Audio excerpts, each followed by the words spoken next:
একটা জিনিস আমাকে প্রথমে বলতে হয়, আমরা কি কোন ধরনের ডেভেলপমেন্ট মডেল চাই বাংলাদেশে, ইকোনমিক মডেল চাই, এটা আমাদেরকে সিদ্ধান্ত নিতে হবে। আমরা টাকা ছাপিয়ে অর্থনীতির পরিচালনা দেখেছি, বরোয়িং এর কালচার দেখেছি, এবিট অফ বোথ এটাও দেখেছি।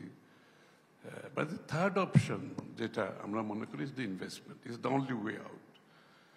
এবং ইনভেস্টমেন্ট সেন্ট্রিক যদি ওই মডেলে যদি আমরা যেতে না পারি, বাংলাদেশে কিন্তু ওই জায়গাটাই আমরা বারবার ঘুরপাক খাচ্ছি।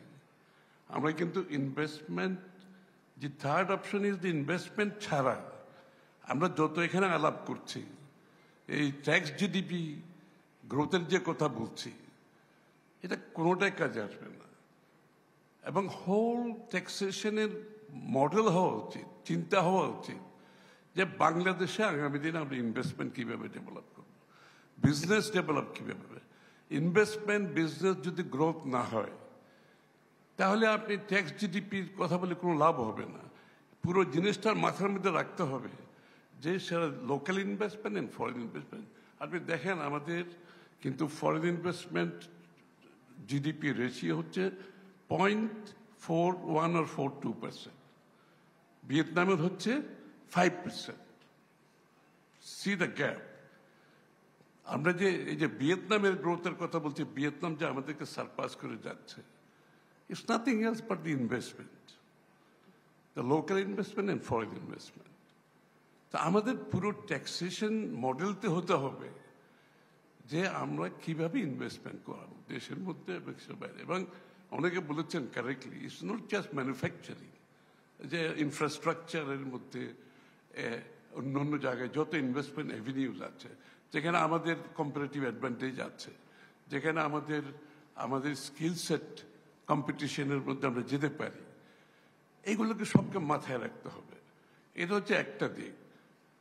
সেকেন্ড হচ্ছে আমাদের ফাইন্যান্সিং এর যে ইস্যুটা নিয়ে অনেক আলাপ হয়েছে এখানে, যে এখন তো প্র্যাকটিক্যালি বাংলাদেশের ফাইন্যান্সিং হচ্ছে হাই স্টেট ব্যাংক থেকে, এবং ইটস এ টোটাল মিসম্যাচ। আপনি দেখেন ওরা শর্ট টার্ম ডিপোজিটের টাকা নিচ্ছে, লং টার্ম ইনভেস্টমেন্ট করছে। আপনি ব্যাংকগুলোর অবস্থা কিন্তু খুবই খুবই করুন। Apart from looting the banks, it's a total mismatch of funds.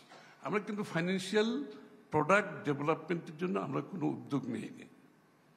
Share বাজার তো আছেই, শেয়ার বাজারের সাথে সাথে আরও যে ফাইন্যান্সিয়াল প্রোডাক্টগুলো দেশের বাইরে ডেভেলপ করার কথা ছিল, আমরা করতে পারি নাই। আমরা ট্রেড ফ্যাসিলিটেশনের জন্য যে ইনফ্রাস্ট্রাকচারগুলো দরকার আছে, আমরা সেইভাবে আমরা ইন্টিগ্রেটেড ওয়েতে করতে পারি না। এটা তো একটা হলিস্টিক ব্যাপার।